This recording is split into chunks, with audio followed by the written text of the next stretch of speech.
everyone. Myself Bhumi Patel, Assistant Professor at LJ Institute of Engineering and Technology in the Department of Instrumentation and Control. Today's our topic is Basic Two-Axis Robot with the PLC Sequential Control in the unit number 14 Sequential and the Shift Register Instruction.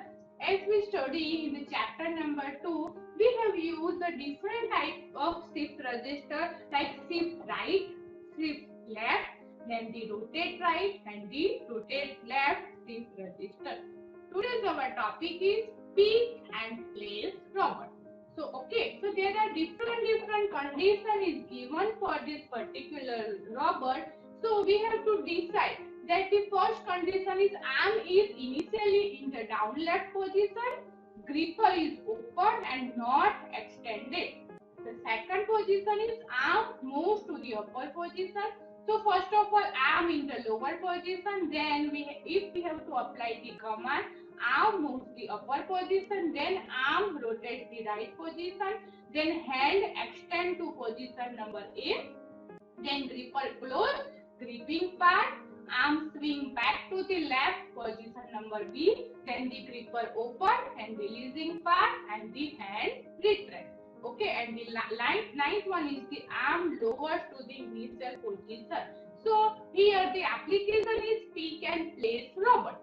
We have to pick something from the position number A and then we have to place this thing to the position number B. So for that we have to decide this step for this particular robot. Depending upon your position or your application, you have to change this step using this pick and place robot. So first of all, using the pick and place robot, we have to imagine each of the 4 solenoid cores that following action will be occurs. The first action will be rotate.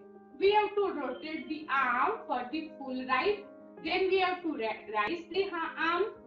Then we have to extend the hand and then we have to grip it. So there are 4 tasks is there for the pick and place robot: rotate, raise, extend and the gripper.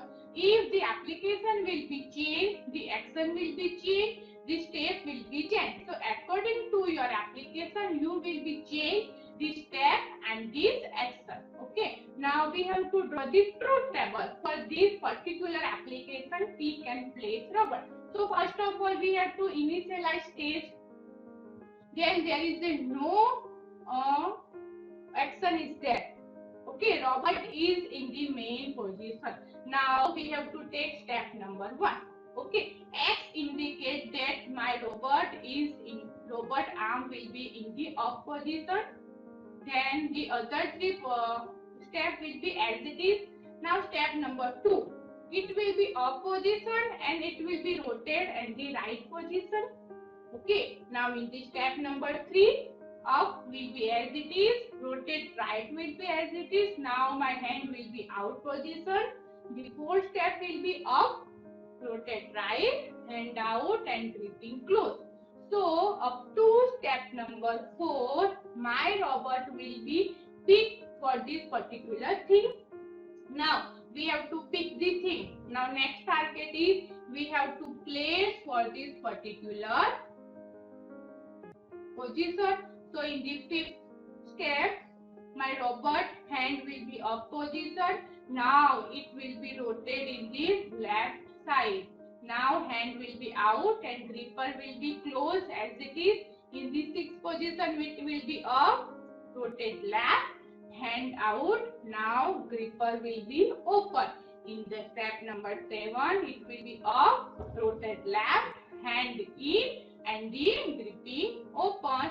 And the step number 8, it will be down position, rotate left, hand in and gripping open. And in the 9th position, the robot will be stay in the initialized position. So depending upon the different movement of the robot arm, we have to decide the step and then we have to decide the how many tasks will be occurred for this particular robot. So different applications, the task will be different and as well as the step will be also different. Now we have to take some tasks in the robot using the PLC programming. So what is the ladder diagram for the pick and place robot? So first of all, we have to take one input IN001 and this is for the rotation. It will be rotate left or rotate right. Okay, and output will be 0177. We have to set if input is on, my robot hand will be rotate right. Okay, and if it will be closed, if input will be normally closed contact, that time it will be rotate left position. Okay, so in the same round, robot will be operate the two factor, rotate left or the rotate right.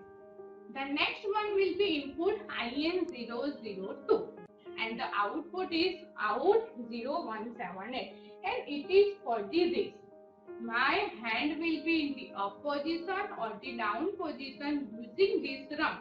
If the input is applied, hand will be go in the up position, and if we can change the input state on to off, that time my arm will be go in the down position. Next is extend. Okay, same formula or same logic will be applied for the extend. Input is applied and we can get the output according to the input. And the gripper, we can tick something, so we can take the gripping part.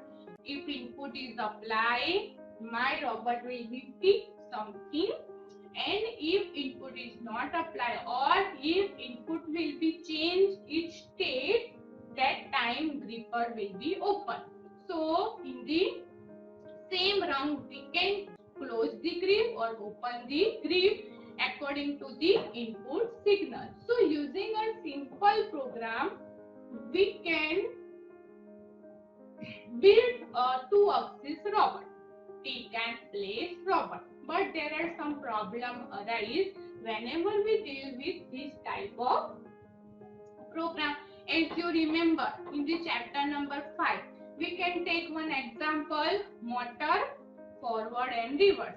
At that time my output is only one motor, but we have to rotate the motor in the forward direction and the reverse direction. Same logic will be applied for this. My robot will be only one, but we have to take or we have to apply 4 tasks for this particular robot.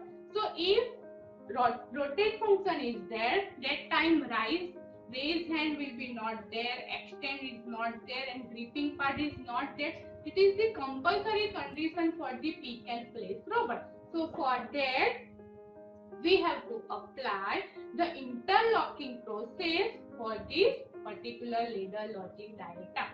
So this is my actual ladder program with the coil contact robot control program with the interlock. So if the rotate function is there, we have to compulsory of the raise, extend and the gripping part. If the gripping part is there, that time we have to compulsory interlock with the rotate, raise and the extend part. So simply we have to put in the every round with the interlock. So we can take only one interlock here, but depending upon your output or on your logic, you have to take more than one interlock for this particular rung, and you have to check every position is satisfied for this particular truth table, because we have to decide some task for this pick and place robot, and then we have to take some steps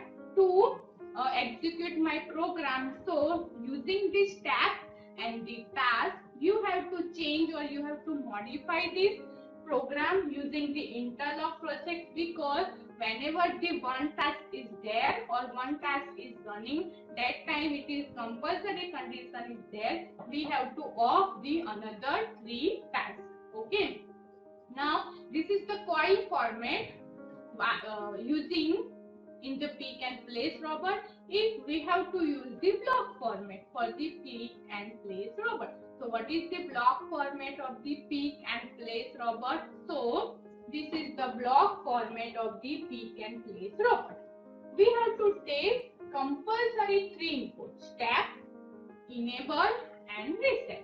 Now in the block format, they will be write down the step 9. Now how we can identify that step 9? So you have to take the step at the initial condition. As you remember, whenever we decide that we have to draw the ladder diagram of the pick and place, so we have to decide the different steps for the pick and place robot. So we have starting from 1 to 9. My task will be completed. So that's why in this block format we have to take step number 9. Okay, if my application is different and this application will be completed in the step 5, so we can take here step 5. Now we have to compulsory write down the starting register HR0151. Then the new thing is that we have to take the pointer HR0200. Okay, now what is the application of the pointer? As you remember, when we see program, pointer indicates at the present state which rung will be executed. Here only 9 rung is there, so there is no big problem using this rung. But if we deal with the 100 lines, 200 lines for this particular pick and place robot, so pointer indicates that at the present condition which rung will be executed, and after that which command will be executed. And the next one is the destination OG0004. If multiple data will be sent to this particular register, that time we have to write OG. What is the full form of the OG? OG is known as the output group. Also we have to write here OR output register and HR holding register. If we have to send this data to the next round, that time we have to write down here HR0004. But here 9 step is there and multiple program or multiple data will be stored for this particular destination. So that time we have to write down here OG. Now the main thing is, what is the command for the robot control function? So we have to use DR0001, and the second command is this SQ. SQ known as the sequential control. So it is the command to robot control function. Okay, so whenever we deal this such type of application, that will be run sequential, one by one. So that type of programming is known as the sequential function. Here we have to take only one example, pick and place robot. You have to take different or many types of examples that is work in this sequence one by one. So for that you have to initialize the step, starting register, destination and the pointer, and the command for this robot control function is DR or the SQ. Okay, so using this we have to easily write the program for the pick and the place robot. Okay, and this is the another format. Here if we have done the program in the 11 steps, so number of steps will be 11. Starting register will be HR101. Step pointer will be right now in the position at HR100. Destination is OG0002. And we have to take 3 input: step, reset and enable. So the while goes on at the end of the 11 step, and these 3 can be multiple contexts. If we can use the multiple input at the same program, we can connect the multiple input at the same run. Okay. Thank you everyone. If anyone have doubts, then contact me in my